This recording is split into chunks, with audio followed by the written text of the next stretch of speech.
Hi, and welcome back to the Scale with Joy Summit. I am here with Melissa Hinnant of Grace and Lace.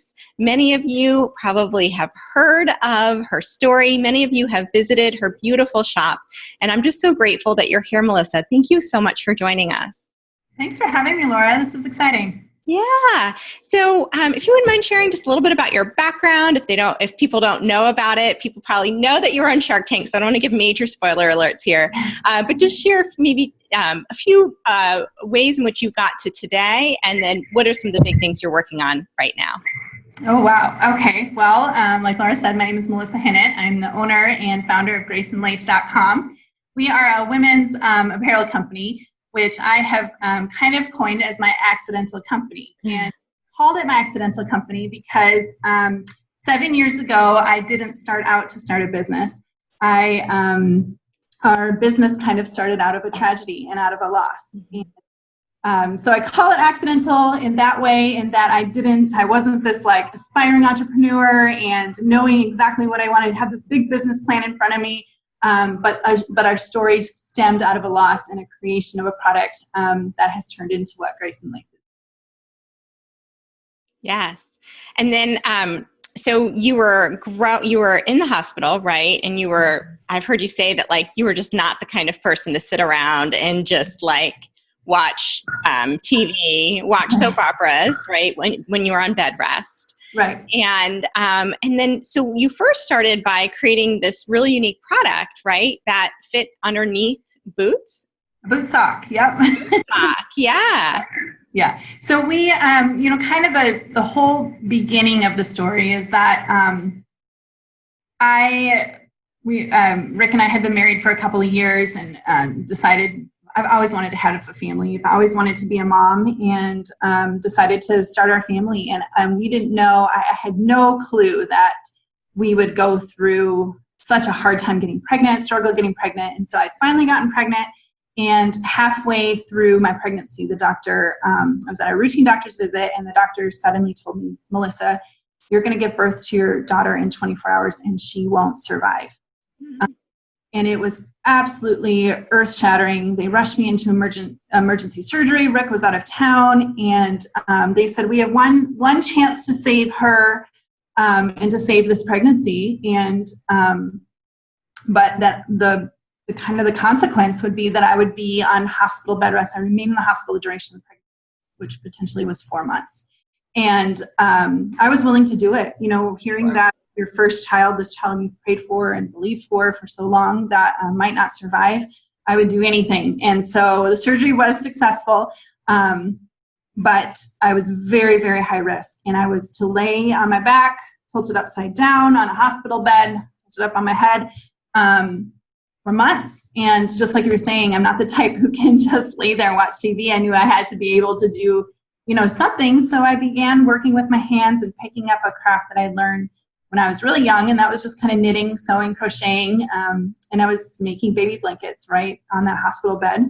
And that was really, when I look back to kind of the point of when I feel like Grace and Lace was birthed in me, it was at that point. My love for knits grew because I was just working with yarn some weeks on end. And unfortunately, our little girl, our Hallie girl, didn't make it. She was born too early to survive, but through her loss and through this pain of her loss was birthed this love for me creating and making things from my hands. And one day, I continued to knit and create. And so after I had her, lost her, and I just had this idea. I born and raised in Minnesota, where most of the year is winter. I wanted a pair of socks, lace top socks that stuck out of my boots. And so I was determined to make them for myself.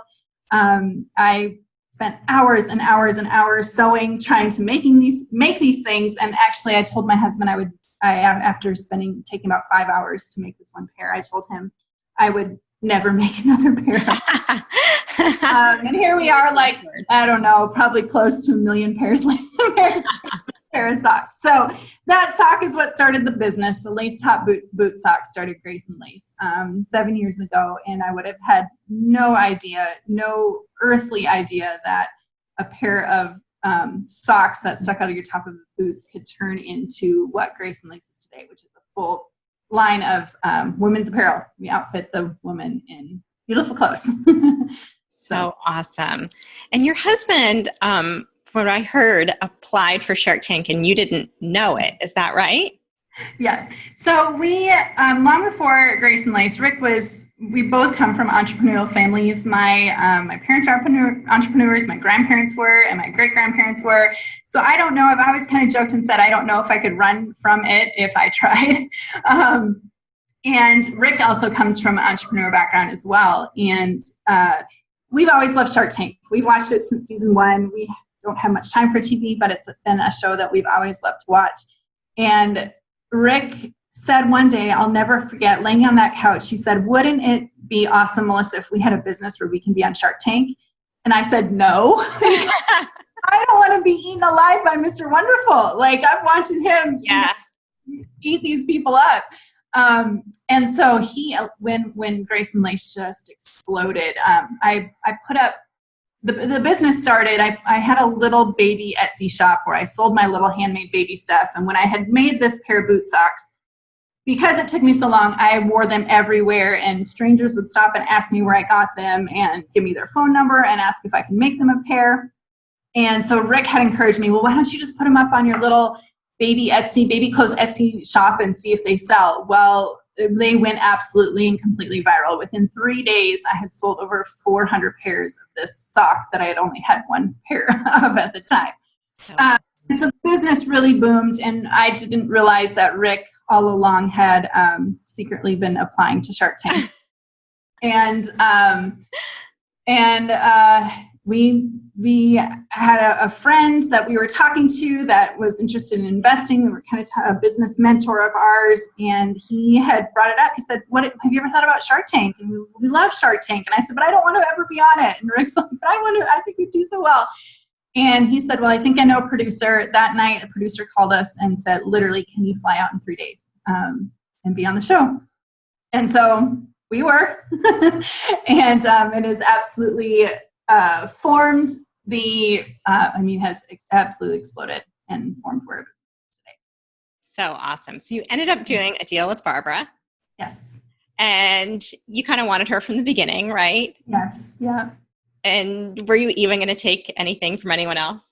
You know, we, Rick and I, we're Christians, we're believers, and we knew we had this exploding business on our hands. And to us, every single person who is a part of this business, to us, is more than just a person. They're meant to be here, and they're supposed to be here, and they're part of our team. And so it was important to us that if we're going to give a large portion of our business away to a celebrity investor, it was important for us to do our due diligence and see, who's going to make our best teammate and our best supporter and our best partner. And so we, up to the days of filming, and we, Rick studied, especially Rick, he studied all the sharks inside and out, read all their books, and just investigated, looked into, studied who they do businesses with, who's on their team, how successful those are. And we just, at the end of it, really felt and knew that Barbara was supposed, that if she were to give us an offer, that she was supposed to be a part. And so we did not feel good about taking an offer from anyone else. We knew she had to be in it.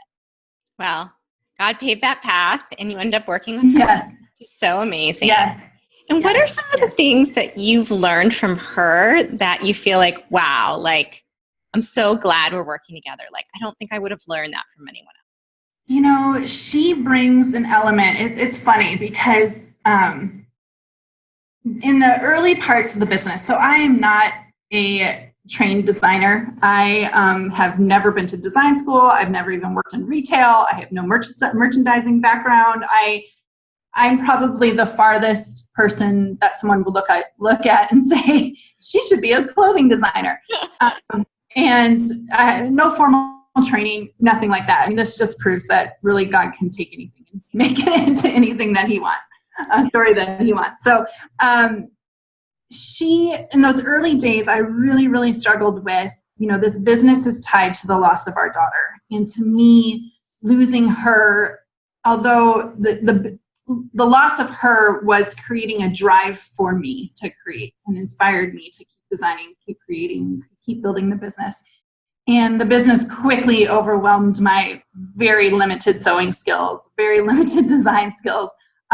It really, I needed help. I needed support. I needed trained help. And Rick from day one was like, why don't we just hire some designers and hire people to support you? And we need a design team. And I just held on to this like, well, this is my business and this is my baby, my baby.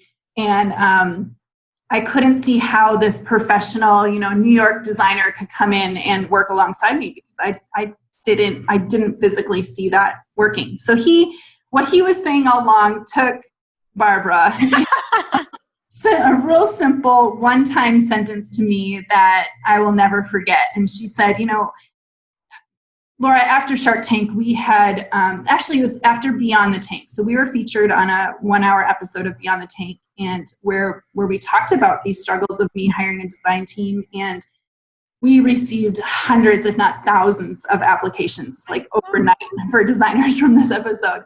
And I was so overwhelmed. And Barbara said, Melissa, don't look at the resume, but hire people that are just like you. Hire your best friends in design that maybe have design training. And that took away this pressure to feel like I had to hire this designer who's going to know everything and I'm going to lose me and lose my heart in it because they're just going to take over.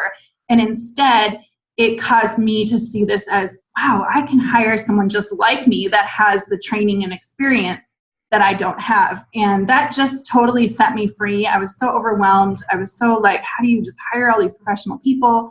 And then I just started reading resumes and looking at resumes about who would be my friend, who's my teammates in making this happen. People.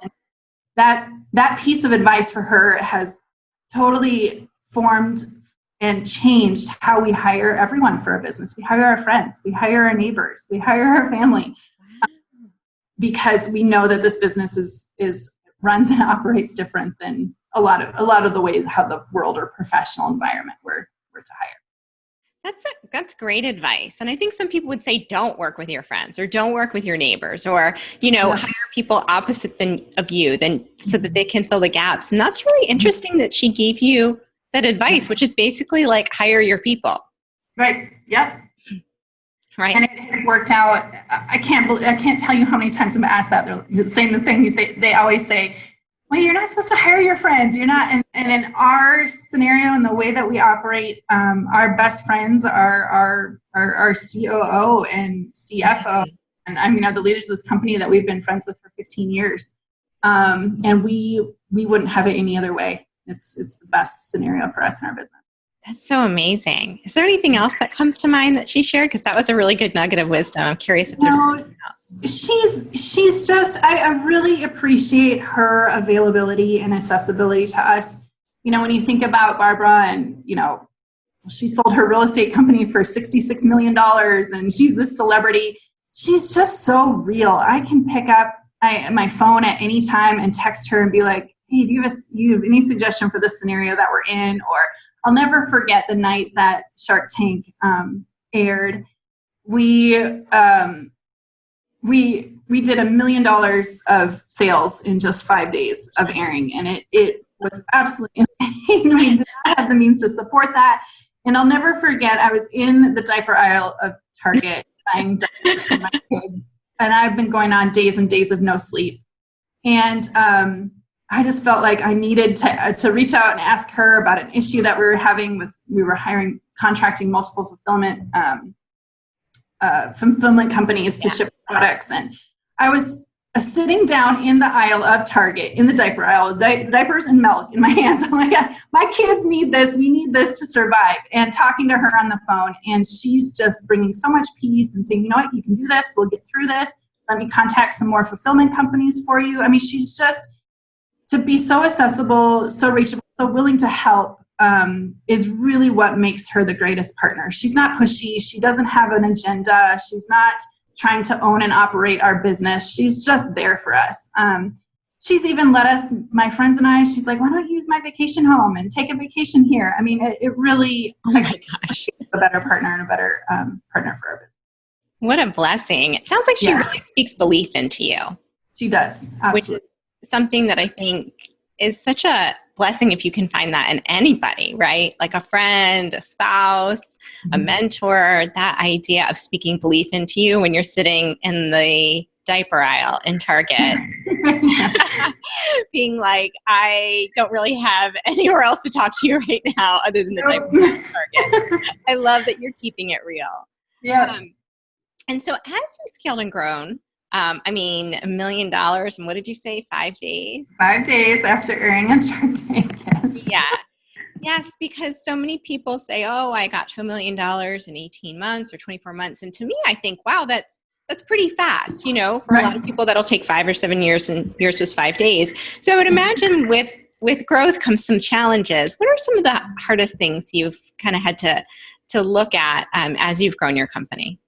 Yeah, I mean, I feel like you're nailing the question. What I always get is, usually the question I get is, what is the hardest thing about running the company? And my answer is scaling. So what's the hardest thing about scaling? You're just drilling right down to the what's the but it really is, when I look at what has caused us the most headaches and the most pain, we went from 4 employees prior to Shark Tank to 34 within 5 days after Shark Tank, and now we have about 75 employees. And so in a matter of, what felt like minutes, going from how do we make all this product, how do we fulfill all this product, how do we deliver, how do we handle the customer service, how do we treat, we've really had to grow and shape and form our business by developing core values. And so what we've had to do with scaling that has been a bit of a challenge, because our business started as, an accident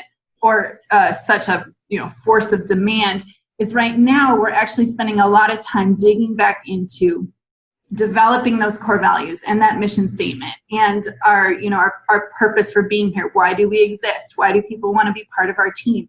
Establishing that. So, kind of like we tumbled into Grace and Lace. Now we're really working on backtracking and establishing those things that a lot of entrepreneurs would have had out the gate. They would have came up with a business plan. They would have came up with a mission statement or taglines or all that stuff. We just kind of threw this, all just kind of came out, blew up. And now we're spending the time really bringing it back to who are we and why are we here? Yes. Which ultimately, I think, I was just thinking as you were talking, I was reflecting on my own experience scaling, and I was like, gosh, you can get caught up in all the things. It's like such a temptation as you scale to kind of forget how you started and why you started. And I love that you're talking about coming back to that on a regular basis and realizing like throwing more brute force at this is not going to make it better. Like getting back to what we really believe is going to make all of this better. Exactly. It's such a good lesson for anybody who's listening, because if you're anything like me, listener, or Melissa, if you're anything like me, you just be like, oh, it needs help. I'll just throw more of myself at it. Like I'll throw more of my time. I'll throw more of my, to-dos. I'll assign another person to it instead of really looking at what's underneath the challenges that are right in front of you. I love that. Exactly. And so where are you today in terms of the growth of your company? Are you looking to grow it more? Are you kind of at a steady growth point after all of that, sounds like very busy growth season? Mm-hmm.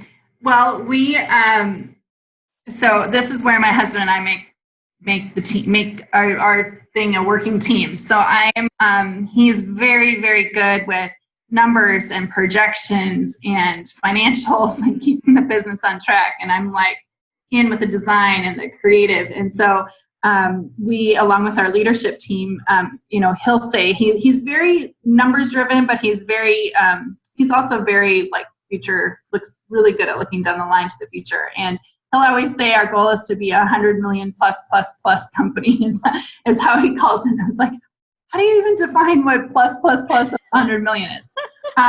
But no, our goal is to reach more, be more, and reach more. I mean, our mission, Grace and Lace, is more than just clothing, Laura. We're a brand that has a mission and a purpose to give back and impact lives. We build orphanages overseas.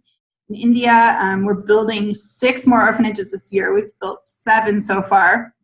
And so we have I tied the business to a much greater calling than just clothes. To me, just clothes is just clothes. It's just a closet, and they can go in and out of style. While I love to make women feel great about themselves and look great about themselves, I love, love, love to do that. I knew I had to tie this business to something that had a lasting impact. And so we're driven by saving lives and saving people. And you can't, the weight of that, of feeling like, well, I can't just close my doors on the business because I closed my doors on these orphans that we, rescued. So we have goals and dreams of continuing to grow and achieve and be more, definitely. So awesome. So Melissa, I just want to thank you so much for being here. And many of you may have already been looking at Grace and Lace on your computer, on your Instagram, and you're looking at some things that you might want to be dressed in this fall. So Melissa's going to make it really easy for you with a 15% off one-time coupon. So that's available right underneath this video. Melissa, thank you so much for that generous offer and for me to share today. Of course. We always love new fans, so come over and join us. So good. And if you guys end up getting something, please post to Instagram, tag her, tag the team. They would love to hear from you. And thank you again, Melissa, for being here. Thank you so much for having me, Laura.